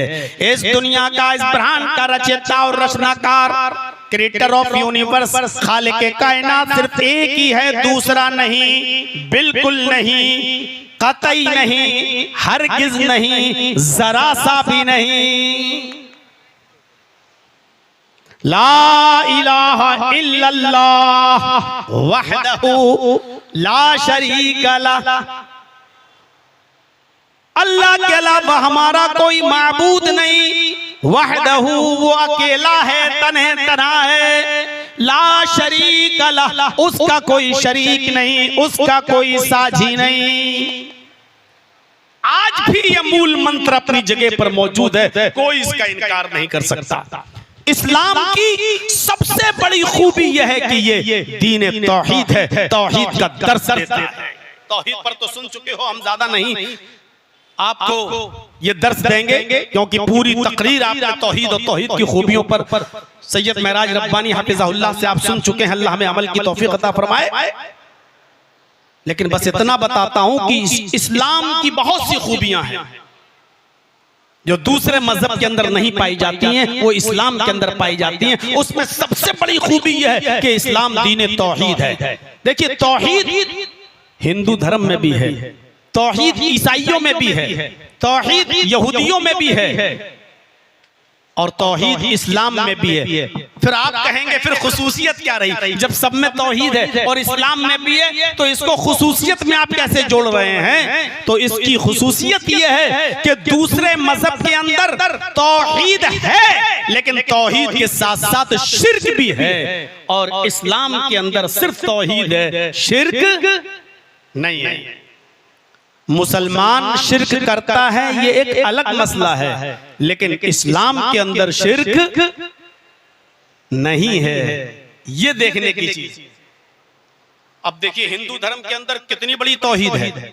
अभी मंत्र पढ़ा मैंने, एकम ब्रह्मा द्वितीय नास्ते नास्ते किंचन, तर्जमा भी सुना दिया। अब यजुर्वेद का एक मंत्र देखिए, इससे बड़ी तौहीद कहां होगी?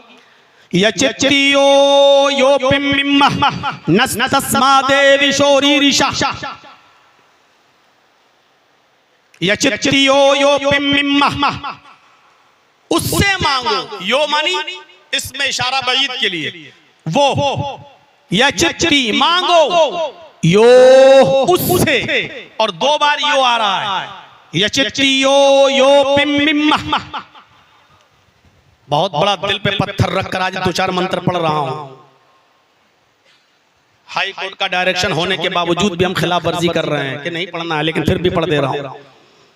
यचित्रियो यो पिम्मिम्मा, मांगो उससे, वही तो है पिम्मिम्मा, सब कुछ देने वाला, झोलियां भरने वाला, नवाजने वाला, अता करने वाला। यचित्रियो यो पिम्मिम्मा, उससे मांगो, वही है झोलियां भरने वाला, नवाजने वाला, देने वाला।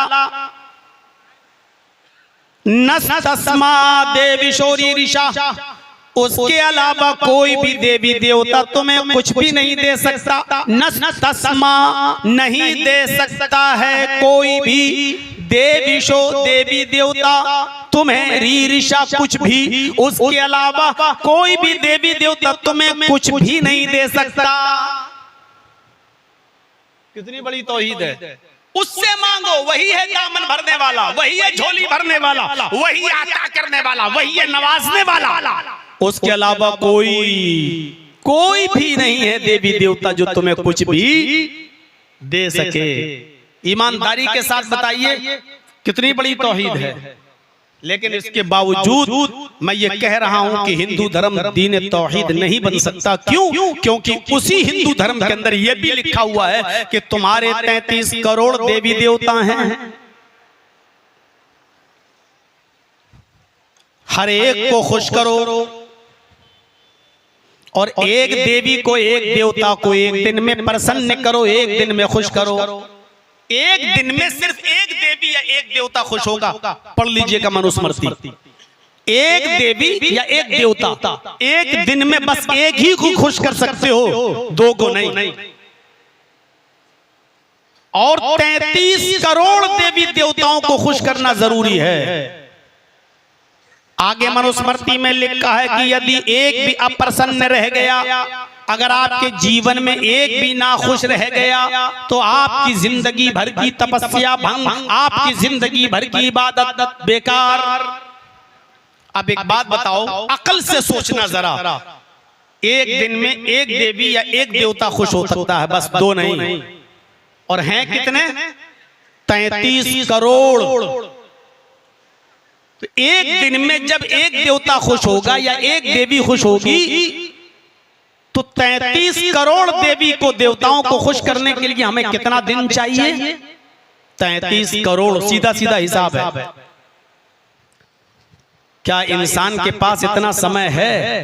क्या इंसान इतने दिन तक जीवित रह सकता है? 33 करोड़ दिन तक कि हर एक दिन में एक देवी और एक देवता को खुश करता रहे? मनुस्मृति आगे कहती है अगर एक भी अप्रसन्न रह गया, एक भी नाखुश रह गया तो जिंदगी भर की तपस्या भंग। ये मनुष्य, आज का ये इंसान 33 करोड़ देवी देवताओं को कैसे खुश कर सकता है, जबकि सबके नामों की लिस्ट भी उसके पास नहीं है, उसको पता भी नहीं है कि इनके नाम क्या हैं, कौन कौन से देवी देवता हैं, उसको अभी पता भी नहीं है। ये शिर्क भी मौजूद है वहां। सुबह प्रातः काल में उठो, अपने माँ बाप के पैर छुओ और उनका आशीर्वाद लो। ये पैर छूने का हुक्म भी मौजूद है रामायण में। तो इसलिए जिस धर्म के अंदर दोनों बातें हों, एक तरफ ये कहा जा रहा हो कि उसी को पुकारो, उसी से मांगो, उसके अलावा कोई तुम्हें कुछ नहीं दे सकता, और दूसरी तरफ ये भी कहा जा रहा है कि तुम्हारे 33 करोड़ देवी देवता हैं, ये धर्म दीन तौहीद नहीं बन सकता है, क्योंकि इसके अंदर दोनों चीजें मौजूद हैं। यही हाल ईसाइयों का भी है। लिखा है there is no God but God is only one. एक ही खुदा है, दूसरा नहीं।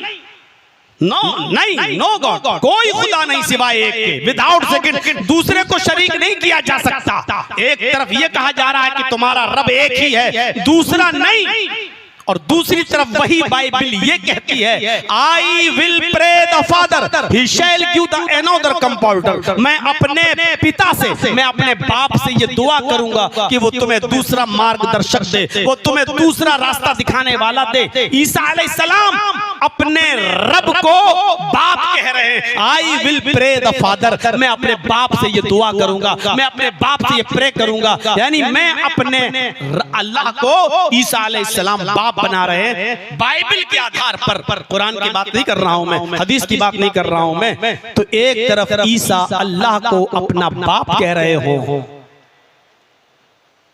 और ये कह रहे हो कि मैं अपने बाप से दुआ करूंगा कि वो तुम्हें दूसरा मार्गदर्शक दे, रास्ता दिखाने वाला दे। I will not talk much with you, अब मैं तुमसे ज्यादा गुफ्तगू नहीं करूंगा, मैं इस दुनिया से जाने वाला हूं, जब तक मैं जाऊंगा नहीं इस दुनिया का शहजादा आएगा नहीं, मैं जाऊंगा तब इस दुनिया का शहजादा आएगा। The prince of this world come, his name will be Ahmad. इस दुनिया का शहजादा तशरीफ लाने वाला है जिसका नाम अहमद होगा। ईसा अलैहिस्सलाम ने अहमद नाम लिया बाइबल में, जो आज भी लिखा हुआ है। इसी लफ्ज़ अहमद को कुरान ने रिकॉर्ड करके वैसे ही बयान कर दिया कि ईसा अलैहिस्सलाम दुनिया में लोगों से ये कहते थे मुबश्शिरम बिरसूलिन याती मिन बादि इस्मुहु अहमद, लोगों मैं तुम्हें खुशखबरी देता हूँ, गुड न्यूज देता हूँ, शुभ समाचार सुनाता हूँ एक ऐसे नबी का जो मेरे बाद आएगा, इस्मुहु अहमद, उसका नाम अहमद होगा। लेकिन ईसा को अल्लाह को अपना बाप भी कह रहे हैं, इसलिए ईसाइयत भी दीन तौहीद नहीं हो सकती है। इस्लाम दीन तौहीद है। मुसलमान शिर्क करता है वो एक अलग मसला है, लेकिन कुरान में शिर्क नहीं मिलेगा, हदीस में शिर्क नहीं मिलेगा। आप ताज्जुब करेंगे, देख लीजिए जो हिंदू धर्म में कहा गया उसी को पुकारो, उसके अलावा किसी को नहीं, कोई देवी देवता तुम्हें कुछ नहीं दे सकता। इसी को कुरान ने कहा है वला तदउ मिन दूनिल्लाहि मा ला यनफउक वला यजुर्रुक फइन फअलत फइन्नका इज़म मिनज़ ज़ालिमीन। अल्लाह को छोड़कर तुम किसी ऐसी हस्ती को मत पुकारो जो तुम्हें ना नफा दे सकता है ना नुकसान पहुंचा सकता है। फइन फअलत फइन्नका इज़म मिनज़ मिनज़-ज़ालिमीन। अगर तू ऐसा करेगा तो जालिमों में लिखा जाएगा, अगर तू ऐसा करेगा तो तेरा शुमार जालिमों में होगा। एक जगह कुरान यूं कहता है, इन्नल्लज़ीना तदऊन मिन दूनिल्लाहि लन यख़्लुक़ू ज़ुबाबन वलौ इज्तमऊ लहू। अल्लाह को छोड़कर तुम जिनको भी पुकार रहे हो, जिनसे भी बेटा बेटी मांग रहे हो, जिनके भी आस्थानों पे जा रहे हो, ये सारे के सारे मिल जाएं, लन यख़्लुक़ू ज़ुबाबन, तो एक मक्खी भी पैदा करने की ताकत नहीं रखते। क्लियर कर दिया, मना कर दिया। कुरान में शिर्क नहीं मिलेगा। मोहम्मद रसूलुल्लाह ने भी अपनी तालीमात से यह साबित कर दिया कि शिर्क मुझे भी पसंद नहीं है। लोग मक्के से मदीने की तरफ आ रहे हैं, औरतें घरों की छतों पर खड़ी हुई हैं, मंजर देख रही हैं। आज अल्लाह के नबी मक्के से मदीना तशरीफ ला रहे हैं। आज देखते हैं मोहम्मद रसूलुल्लाह की सवारी किसके घर पर रुकेगी। छोटी छोटी बच्चियां दफ बजा रही हैं, ढोल पे हाथ पीट रही हैं, दफ बजा रही हैं, और छोटी छोटी बच्चियां गीत गा रही हैं, और मदीने की औरतें अपने घरों की छतों पे चढ़ के देख रही हैं कि आज मोहम्मद रसूलुल्लाह की सवारी किसके घर पर रुकेगी। देखें आज ऊँटनी किसके घर पर रुकेगी। वो छोटी छोटी बच्चियां गीत गाते हुए कहती हैं, तलाल बद्रु अलैना मिन सनयातिल बदाई वजब शुक्र अलैना मा दा लिल्लाहि दाई। आज अल्लाह का शुक्र अदा जितना भी करूं कम है। 14वीं रात का चांद आज मक्के से चमकता हुआ मदीने में तशरीफ लाया है। तलाल बद्रु अलैना मिन सनयातिल बदाई, फारान की चोटियों से आज बदरे कामिल चमका है। आज 14वीं का चांद चमका है। आज मोहम्मद रसूलुल्लाह मक्के से मदीना तशरीफ लाए हैं। ये छोटी छोटी बच्चियां गीत गा रही हैं। जब सवारी करीब आती है और उन बच्चियों के पास से आप गुजरते हैं तो वो छोटी छोटी 5-5, 6-6 साल की बच्चियां मोहम्मद रसूलुल्लाह को देखती हैं तो उनकी जबान से एक जुमला निकलने लगता है, वफीना नबियुन यअलमु मा फी गद। आज हमारे पास एक ऐसे नबी आए हैं जो कल की बात भी जानते हैं। सिर्फ इतना सा जुमला कह दिया, इन बच्चियों ने 6 साल की 5 साल की लड़कियों के मुंह से ये जुमला निकल गया, वो फीना नबियुन यअलमु मा फी गद। आज हमारे पास एक ऐसे नबी आए जो कल की बात भी जानते हैं, कल का इल्म भी रखते हैं, कल क्या होगा ये बता देते हैं। अल्लाह के नबी अपनी ऊँटनी से उतरते हैं और उन बच्चियों के पास आते हैं और उन बच्चियों से कहते हैं, आए बच्चियों ये जुमला पढ़ना छोड़ दो, ये बोलना छोड़ दो कि मोहम्मद कल की बात भी जानते हैं। हमारे दरमियान एक ऐसे नबी आए हैं जो कल की बात जानते हैं। दई हाज़िहिल कलिमात, इन कलिमात को छोड़ दो, तुम वही जुमले पढ़ो जो पहले पढ़ रही थी। तलाल बद्रु अलैना मिन सनयातिल बदाई वजब शुक्र अलैना मा दा लिल्लाहि दाई। यही अदा करो, यही पढ़ो। ये मत कहो कि हमारे पास एक ऐसे नबी आए जो कल की बात भी जानते हैं। अल्लाह की कसम मुझे इस बात का इल्म नहीं है कि कल मेरे साथ क्या होगा, तुम्हारे साथ क्या होगा। मुझे कल का इल्म नहीं कि कल मैं जिंदा भी रहूंगा या कल जिंदा नहीं भी रहूंगा। मुझे इस बात का बिल्कुल इल्म नहीं है। मैं तंदुरुस्त भी रहूंगा या बीमार हो जाऊंगा, मुझे इस बात का भी इल्म नहीं है। आपने उन बच्चियों को ये जुमले अदा करने से रोक दिया। कुरान ने भी मना किया, नबी ने भी मना किया। इसलिए मैं कह सकता हूं कि इस्लाम दीन तौहीद है, क्योंकि तौहीद सिर्फ इस्लाम के अंदर मिलेगी, शिर्क नाम की कोई चीज नहीं मिलेगी। इस्लाम की दूसरी खुसूसियत यह है कि ये दीन रिसालत, रसूल का सही तसव्वुर इस्लाम पेश करता है। दुनिया में आने वाले जितने भी महान पुरुष हैं, तखय्युल की शाहराह पर सवार होकर थोड़ी देर के लिए सोचिएगा, थोड़ी देर के लिए, क्या आज उन मज़ाहिब के मानने वालों ने अपने दरमियान आने वाले किसी पैगंबर को, किसी ऋषि को, किसी मुनि को, किसी महापुरुष को इंसान रहने दिया? इंसानियत के मकाम से निकाल कर खुदा की कुर्सी पर लाकर बिठा दिया। किसी भी नाहिए से आप देख लीजिए और किसी भी मजहब को उठाकर देख लीजिए आप। यहूदियों को उठा लो, यहूदियों के नबी मूसा भी हैं और उज़ैर भी हैं, लेकिन यहूदियों ने उज़ैर को इंसान मानना छोड़ दिया और उन्होंने हजरत उज़ैर को खुदा का बेटा करार दे दिया। ईसाइयों को उठाओ, ईसाइयों ने भी अपने दरमियान आने वाले नबी हजरत ईसा को इंसान नहीं रहने दिया, सन ऑफ गॉड, अल्लाह का बेटा करार दे दिया। यहूदियों ने उज़ैर को अल्लाह का बेटा माना, ईसाइयों ने ईसा को अल्लाह का बेटा माना। सिखों में चले जाइए, सिखों ने महावीर जी को, सिखों ने गुरु नानक को भगवान का दर्जा दे दिया।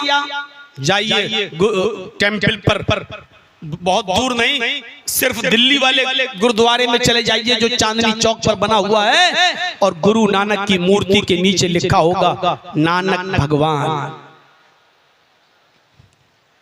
गुरु नानक एक इंसान थे, गुरु ग्रंथ एक बार मेरे हाथ लगी और मैं पढ़ रहा था तो गुरु ग्रंथ के सफा नंबर 320 पर मैं दंग रह गया। गुरु नानक का एक वाकया पढ़कर कि उनको पता चला कि एक मुसलमान आदमी के बहुत कंजूस है, बहुत कंजूस है, वो किसी गरीब की मदद नहीं करता, वो किसी गरीब को कुछ नहीं देता है, मक्खी चूस है वो, चमड़ी चली जाए लेकिन दमड़ी न जाए, जान चली जाए लेकिन 1 रुपया नहीं। गुरु ग्रंथ के सफा नंबर 320 पर पढ़ते पढ़ते मैं चीज को गौर से पढ़ने लगा कि गुरु नानक को जब पता चला कि वो इतना कंजूस है तो उसके पास एक सुई लेकर पहुंच गए। सुई, कपड़ा सिलने वाली सुई लेकर पहुंच गए और उस मुसलमान से कहा कि ये सुई तुम रख लो, ये मेरी अमानत है, मैं तुम्हें देकर जा रहा हूं। उस मुसलमान ने वो सुई हाथ में ले ली और कहा ठीक है, कब आओगे लेने? गुरु नानक ने कहा कि ये सुई तुम मुझे कल कयामत के दिन दे देना, हश्र में दे देना, मैदान महशर में जब सब जमा होंगे, इकट्ठे होंगे, तुम्हारा कुरान तुम्हारी हदीस कहती है तो तुम अपने अकीदे के मुताबिक जब कयामत के दिन उठो तो ये सुई मुझे दे देना। तो वो मुसलमान चीखता है गुरु नानक पर और कहता है आपको शर्म नहीं आती, ये सुई मैं कयामत के दिन लेके आऊंगा? अरे कब्र में मुझे लिटा दिया जाएगा, मैं तो खाली हाथ जाऊंगा, कुछ लेके थोड़ी जाऊंगा, ये सुई मैं तुम्हें मैदान महशर में कैसे दे सकता हूं? तो गुरु नानक ने उससे कहा जब तू एक छोटी सी सुई लेकर नहीं जा सकता मैदान महशर में, ये सुई तू मुझे दे के नहीं, ये सुई तू मुझे नहीं दे सकता है, ये सुई भी तू लेकर नहीं जा सकता है, तो ये जमीन, ये जायदाद, ये प्रॉपर्टी, ये मकान, ये तेरी दुकान और इतनी बड़ी दौलत, इतना अमीर, इतना पैसे वाला होकर भी अब तू ये बता कि ये सारी दौलत तू लेकर कैसे जाएगा, ये प्रॉपर्टी लेकर कैसे जाएगा, ये दुकानें लेकर कैसे जाएगा?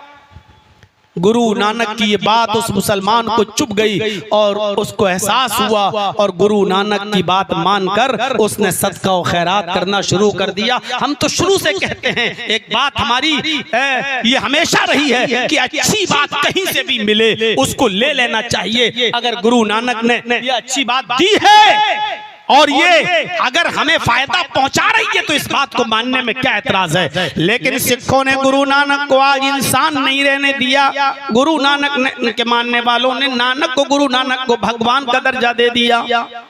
सिखों में चले जाइए, गुरु नानक को भगवान का दर्जा, जैनियों में चले जाइए, उन्होंने महावीर जी को पुरुष, महान पुरुष से हटाकर उन्होंने भी भगवान का दर्जा दे दिया, महावीर भगवान।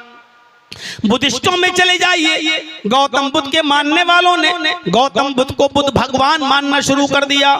गौतम बुद्ध की सबसे बड़ी मूर्ति लुम्बिनी में, नेपाल में मौजूद है। जाइए और नेपाल जब घूमने जाएं तो लुम्बिनी जरूर घूमिए। जापान तक के बुद्धिस्ट नेपाल घूमने आते हैं और गौतम बुद्ध की मूर्ति पर जरूर जाते हैं। उस गौतम बुद्ध की मूर्ति के नीचे आज भी लिखा हुआ है बुद्ध भगवान। बुद्धिस्टों ने गौतम बुद्ध को भगवान का दर्जा दे दिया। हमारे हिंदू भाइयों में आ जाइए, कृष्ण जी एक इंसान थे और रामचंद्र जी भी एक इंसान थे, महान पुरुष थे, मर्यादा पुरुषोत्तम थे। हम भी इस बात को मानते हो, तस्लीम करते हैं। लेकिन हमारे हिंदू भाइयों ने कृष्ण जी को भगवान का दर्जा दे दिया और रामचंद्र जी को भी भगवान का दर्जा दे दिया, इंसानियत से निकाल दिया। दुनिया का कोई धर्म उठाकर देख लो आप, किसी धर्म के अंदर आने वाला इंसान नबी की शक्ल में, रसूल की शक्ल में, अवतार की शक्ल में, ऋषि की शक्ल में, मुनि की शक्ल में आया, उन लोगों ने उसको इंसानियत के दर्जे से निकालकर भगवान के दर्जे पर, भगवान की कुर्सी पर बिठा दिया। अब थोड़ी देर के लिए मोहम्मदुर रसूलुल्लाह सल्लल्लाहु अलैहि वसल्लम को देखिए, हमारे दरमियान आए। कुरान ने भी आपको भगवान का दर्जा देने से इनकार कर दिया और खुद मोहम्मदुर रसूलुल्लाह सल्लल्लाहु अलैहि वसल्लम ने भी अपनी जबान से कभी अपने आप को भगवान का दर्जा नहीं दिया। कुरान के अल्फाज में देखिए, कुल इन्नमा अना बशरुम मिस्लुकुम, ऐ नबी आप ऐलान कर दीजिए, आप अनाउंसमेंट कर दीजिए कि मैं तुम्हारी तरह का एक बशर हूँ। कुल इन्नमा अना बशरुम मिस्लुकुम, ऐ नबी कह दो कि मैं तुम्हारी तरह का एक इंसान हूँ। बशर के साथ मिस्लुकुम भी लगा है, इसने सारे शुकूक और शबहात को जाइल कर दिया है। मैं इंसान ही नहीं बल्कि तुम्हारी तरह का इंसान हूं। तुम्हारे दो हाथ मेरे भी दो हाथ, तुम्हारे दो पैर मेरे भी दो पैर, तुम्हारे दो कान मेरे भी दो कान, तुम्हारी दो आंखें मेरी भी दो आंखें। तुम चलते फिरते हो मैं भी चलता फिरता हूँ, तुम खाते पीते हो मैं भी खाता पीता हूँ, तुम्हारी शादियां होती हैं मेरी भी शादी हुई, तुम्हारे बीवी हैं मेरी भी बीवियां थी, तुम्हारे बच्चे मेरे भी बच्चे, तुम्हें दुख पहुंचता है मुझे भी पहुंचता है, तुम्हें खुशी पहुंचती है मुझे भी खुशी पहुंचती है, खुशी और गम जैसे तुम्हें लायक होता है मुझे भी होता है। तुम भी बशर मैं भी बशर, मिस्लुकुम बल्कि बिल्कुल मैं तुम्हारी तरह हूँ। उठने में, बैठने में, चलने में, फिरने में, खाने में, शादियों में, ब्याह में मैं तुम्हारी तरह हूँ। हाँ, लेकिन मकाम और मर्तबे में मैं तुमसे बहुत बुलंद हूँ, मकाम और मर्तबे में मैं तुमसे बहुत ऊंचा हूँ। इसलिए ऊहिया इलैया, मेरी तरफ अल्लाह की तरफ से वही आती है, मेरे पास अल्लाह की तरफ से जिब्राइल आते हैं, मेरे पास कुरान की आयतें नाजिल होती हैं, जिब्राइल मेरे पास कुरान लेकर आते हैं। इसलिए इस कुरान के नुज़ूल से और वही की वजह से मेरा मकाम और मेरा दर्जा बहुत बुलंद है, तुमसे बहुत ऊंचा है। तो ये तो नबुव्वत का फर्क है, इंसान होने के नाते कोई फर्क नहीं है तुम में और हम में। खुद अल्लाह के नबी सल्लल्लाहु अलैहि वसल्लम भी लोगों से यही कहते रहे। एक देहाती अल्लाह के नबी के पास आया, इब्ने माजा की सफ़हात पर इस रिवायत को देखा जा सकता है। एक देहाती अल्लाह के नबी के पास आया और कुछ कहना चाहता था लेकिन डर रहा है, कुछ कहना चाहता था अल्लाह के नबी कुछ कहना चाहता था लेकिन रौब दबदबा, कहाँ नबी पैगंबर और कहाँ मेरी हैसियत, मैं क्या गुफ्तगू करूं, मैं क्या बात करूं। तो वो कुछ कहता था लेकिन कह नहीं पाता था। अल्लाह के नबी उठते हैं, उसके कांधे पकड़ते हैं, ये दोनों कांधे, मुस्कुराते हैं और उससे कहते हैं ला तखफ, मत डरो, इन्नी लस्तु बिमलिक, मैं बादशाह थोड़ी हूं। है जुमले देखिए अल्लाह के रसूल के, मैं बादशाह थोड़ी हूं, किसी मुल्क का हाकिम नहीं हूं। क्यों डर रहे हो तुम? जो बात कहना चाहते हो कहो। इन्नी लस्तु बिमलिक, मैं बादशाह नहीं हूं। अना बनु इम्रातिन ताकुलुल कदीद,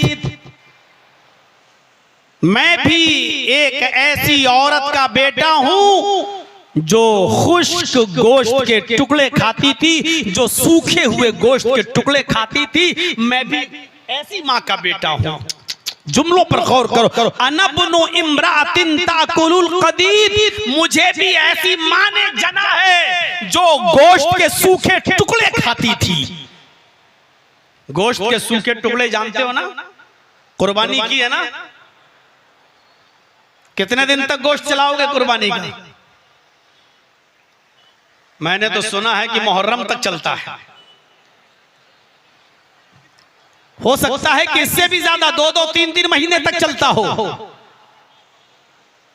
और हम लोगों के यहाँ तो फ्रिज में रखने का रवाज है, जो 2, 4, 5, 6 दिन बस उसमें जान रहती है, उसके बाद बेकार हो जाता है। यहाँ मैंने एक नया तरीका सीखा है, देखा है। उसी गोश्त को आप तेल में तलते रहिए तो वो महीनों चलता है। दूसरे दिन फिर थोड़ा कड़ा टाइट जरूर हो जाता है, लेकिन दूसरे दिन फिर तेल में उसको भून दीजिए, फिर वो सही। तीसरे दिन फिर से रोजाना तेल के अंदर भूनते रहिए और फिर इसको 1 साल तक भी रख सकते हैं आप, वो खराब नहीं होगा। ये मैंने यही मुझे पता चला है, माफ कीजिएगा, मुझे नहीं मालूम था कि 2-2 महीने और 3-3 महीने भी चल जाता है गोश्त। पहले तो बंगाल में मटिया बुरुज में गया तो पता चला कि लोग 6-6 महीने 8-8 महीने खाते हैं, तो मैं ताज्जुब करता था कैसे खाते हैं। तो वो भी रखने का तरीका है उनके पास। तो अल्लाह के नबी ने फरमाया कि मैं ऐसी माँ का बेटा हूं जो गोश्त के सूखे टुकड़े खाती थी। कदीद, अरबी जबान में कदीद उस गोश्त को कहते हैं जैसे ऊंट नहर किया, 4 किलो 5 किलो का एक टुकड़ा काट लिया गया, कोई लेके आया, अब घर में रख दिया, उसको नमक लगाकर साल्ट लगाकर उसको धूप में सुखा लिया जाता था, खुश्क कर लिया जाता था और उसको रख दिया जाता था। अब ये गोश्त महीनों चलता था, जब जरूरत पड़ी थोड़ा सा काट लिया और पका लिया, फिर 15-20 दिन के बाद फिर जरूरत पड़ी फिर काट लिया और पका लिया। जिस गोश्त को नमक में डालकर धूप में सुखा लिया जाता था, अरब के लोग इस गोश्त को कदीद कहते थे। कदीद जो बिल्कुल सूख जाता था, खुश्क लकड़ी की तरह टाइट हो जाता था, इसको कदीद कहते हैं। अल्लाह के नबी ने फरमाया, आए मेरे साथी, बोलो क्या बोलते हो? मैं किसी मुल्क का बादशाह थोड़ी हूँ, मैं भी एक ऐसी माँ का बेटा हूँ जिसको ताजा गोश्त भी खाने को नहीं मिलता था। वो गोश्त के सूखे टुकड़े खाती थी, वो खुश्क गोश्त खाती थी। मुझे ऐसी माँ ने पैदा किया है, मैं भी बहुत गरीब घर में पैदा हुआ हूँ जिसको ताजा गोश्त खाना नसीब नहीं होता था, मुझे उस माँ ने पैदा किया है। तुम क्यों डरते हो? अपनी बात कहो। तब उस देहाती ने अपनी बात अल्लाह के नबी के सामने रखी है। गौर करो, मैं ऐसी माँ का बेटा हूँ। आपने अपने आप को एक औरत का बेटा कहा है, इंसान कहा है, तो अल्लाह के रसूल एक ऐसी शख्सियत हैं जिसको सिर्फ इंसान माना जाता है। अब हमारे बहुत से मुसलमान कोशिश कर रहे हैं नबी अकरम को इंसानियत के दर्जे से निकालने की। नहीं, इंसान नहीं थे, अल्लाह ने अपने नूर से पैदा किया। इंसानियत से निकालना चाहते हैं, याद रखिएगा,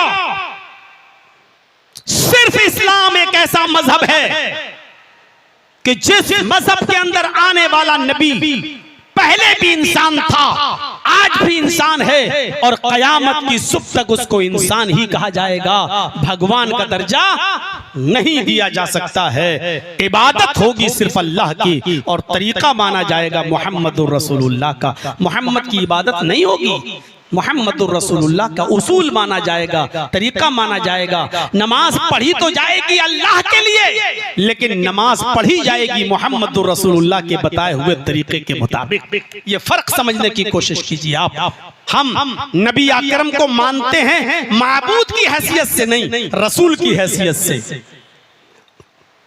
हम इबादत सिर्फ अल्लाह की करते हैं और मोहम्मदुर रसूलुल्लाह को हम मार्गदर्शक मानते हैं। अल्लाह ने अपनी इबादत करने का तरीका सिखाया है मोहम्मदुर रसूलुल्लाह को और मोहम्मदुर रसूलुल्लाह ने बताया है अपनी पूरी उम्मत को। हमें इबादत तो अल्लाह की करना है और तरीका मोहम्मदुर रसूलुल्लाह का मानना है। तो रिसालत का सही तसव्वुर हमें पेश किया है इस्लाम ने। तो इस्लाम तो दीन तौहीद भी है, इस्लाम दीन रिसालत भी है। रिसालत का सही तसव्वुर इस्लाम ने पेश किया है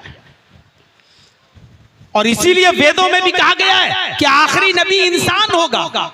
वेदा हामिद पुरुष महानिमादित्य वरुण तपस प्रस्तात, साफ कह दिया गया आखिरी नबी जो इस दुनिया में आएगा उसका नाम अहमद होगा। वेदा हामिद अहमद आएगा, पुरुष इंसान होगा, महान इमादित्य इतना बड़ा महान इंसान होगा, पुरुष होगा, उसके बराबर कोई दूसरा नहीं होगा। क्लियर कर दिया गया है कि आखिरी नबी इंसान होगा। अल्हम्दुलिल्लाह हम मुसलमान मुहम्मदुर रसूलुल्लाह को इंसान मानते हैं। आइए तीसरी खुसूसियत की तरफ आते हैं। अल्लाह ताला ने इस्लाम की तीसरी खुसूसियत ये दी है इस्लाम को कि ये दीन अदल है।